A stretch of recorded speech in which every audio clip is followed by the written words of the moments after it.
အားလုံးပဲမင်္ဂလာပါကျွန်တော်ကဒေါက်တာတီပါကျွန်တော်တို့ရဲ့ All About Medicine YouTube Channel ကကြိုဆိုပါရစေကျွန်တော်ဒီနေ့ပြောမယ့်ခေါင်းစဉ်လေးက Nebulizer ဆိုတဲ့ဆက်လေးအကြောင်းပဲဖြစ်ပါတယ်ဒီဗီဒီယိုလေးကိုမပြောခင်မှာကျွန်တော်တို့ရဲ့ channel လေးကို subscribe လုပ်ရသေးလို့ရှိရင် subscribe လုပ်ပြီး notification bell လေးနှိပ်ပေးဖို့တောင်းဆိုပါရစေ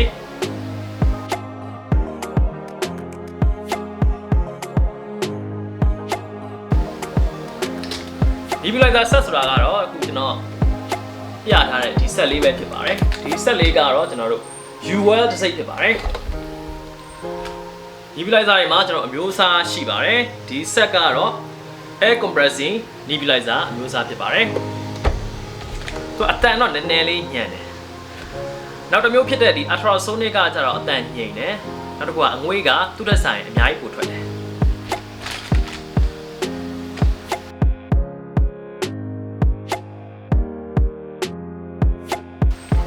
ဟုတ်ပြီအဲ့တော့ဒီ Nebulizer set ကိုကျွန်တော်တို့ဘယ်လိုလူနာတွေမှာသုံးလဲဆိုလို့ရှိရင်ပန်းနာရင်ချက်သမားတွေနောက်တစ်ခုကနာတာရှည်စုပ်ပွားယောဂကိုခံစားနေရတဲ့လူတွေမှာသုံးပါတယ်ဒီ set လေးကကျွန်တော်တို့ဆေးရည်ကိုအငွေ့ဖြစ်လို့ပြောင်းပြီးတဲ့ set လေးဖြစ်ပါတယ်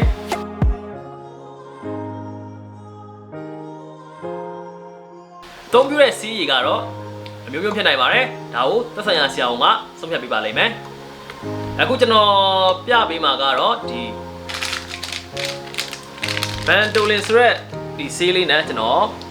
ပြပေးမှာဖြစ်ပါတယ်ဒါကတော့ဒါ Ventolin ရှူတဲ့အတောက်ပါဒီတစ်ထုပ်မှာကျွန်တော်တို့9ခုပါပါတယ်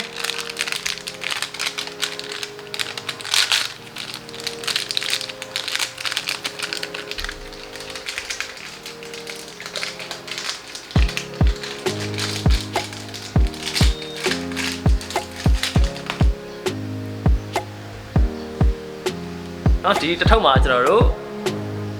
9တောက်ပါပါတယ်ဒါကတော့ Ventolin ဆိုတဲ့ဆေးရည်လေးပါဒီဆေးရည်လေးကိုကျွန်တော်တို့ဒီ Nebulizer set ထဲကိုထည့်လိုက်မှဆိုလို့ရှိရင်ဒီဆေးရည်ကအငွေ့အဖြစ်ကိုပြောင်းသွားမှာဖြစ်ပါတယ်အဲ့တော့ဒီမှာ9တောက်ပါတဲ့အတွက်ကြောင့်ဘယ်နှတောက်ထည့်မလဲဆိုတာကတော့သက်ဆိုင်ရာဆရာဝန်ကဆုံးဖြတ်ပေးပါလိမ့်မယ်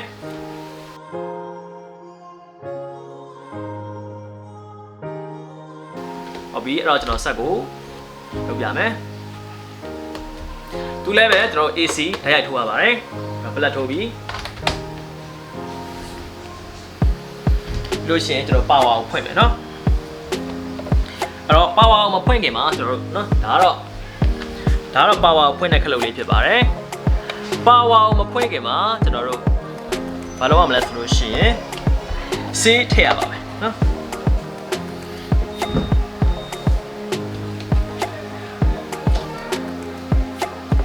တော့ဒီဆက်လေးကတော့ကျွန်တော်တို့ဒီမှာเนาะ ready made လေးเนาะဒီဂျာလေးတွေကိုဒီထဲမှာထည့်လို့ရအောင်လုပ်ထားပေးတယ်အဲ့တော့ဒီပစ္စည်းသက်ဆိုင်ရာပစ္စည်းလေးကိုထည့်မယ်เนาะ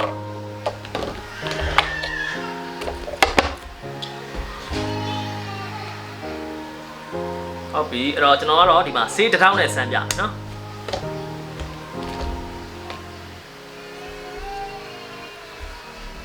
ဒါဆေးထည့်တဲ့ခွက်လေးဖြစ်ပါတယ်ခွက်လေးကိုကျွန်တော်တို့အသားလေးလှည့်ပြီးတော့ဒီထဲကိုထည့်မယ်เนาะကျွန်တော်ဒီမှာဆေးတစ်ထောက်ထည့်မယ်เนาะ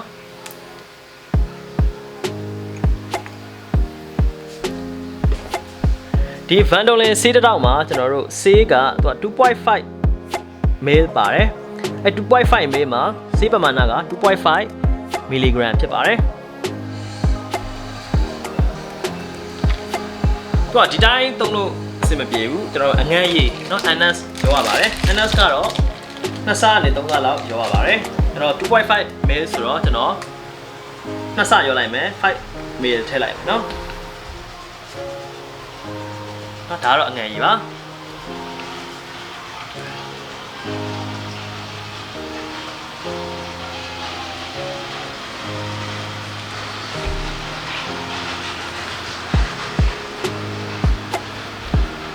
နော်အငယ်ရေကိုကျွန်တော်တို့ဒီခွက်ထဲကိုထည့်မယ်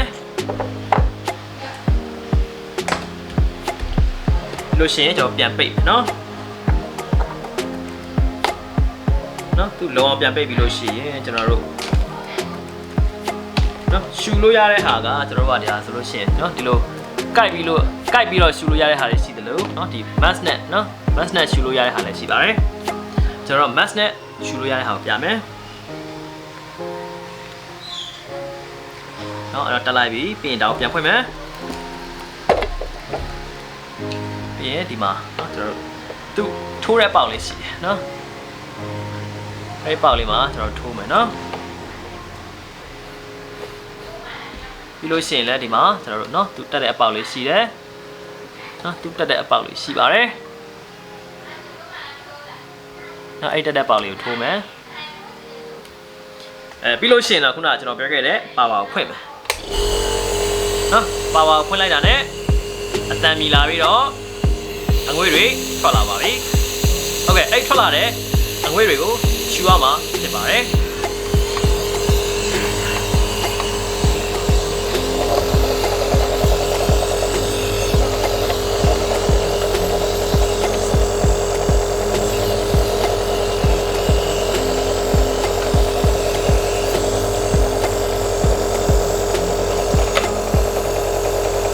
ဒီလိုပုံစံလေးဖြစ်ပါတယ်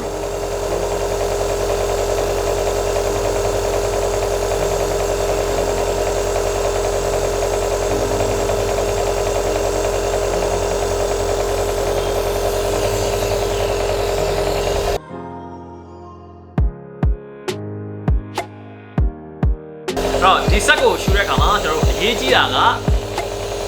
ဒီလိုစောင်းလို့မရပါဘူးအရင်ကြီးစောင်းလိုက်လို့ရှိရင်ကျွန်တော်တို့စီးရည်ထွက်ကြအောင်လိမ့်မယ်နောက်တစ်ခုကအငွေးမထွက်ပဲနေလိမ့်မယ်အောက်ဆီဂျင်မှာလိုတဲ့လူနာဆိုလို့ရှိရင်တော့အောက်ဆီဂျင်မှာထည့်ရှူဖို့လိုပါမယ်ခံမှန်းကြရတော့ဒီဆက်ဆိုလို့ရှိရင်ကျွန်တော်9မိနစ်ကနေ10မိနစ်လောက်နေလို့ရှိရင်ဒီအငွေးတွေကုန်သွားတတ်ပါတယ်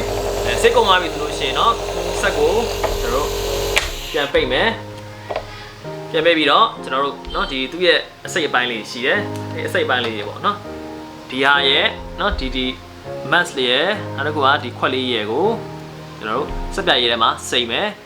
စိတ်ပြီးလို့ရှိရင်တခြားတန်းရှင်းပြန်လုပ်ပြီးလို့ရှိရင်အချောက်ပြန်လှမ်းပြီးတော့ပြန်သိမ့်မှုလုပ်ပါမယ်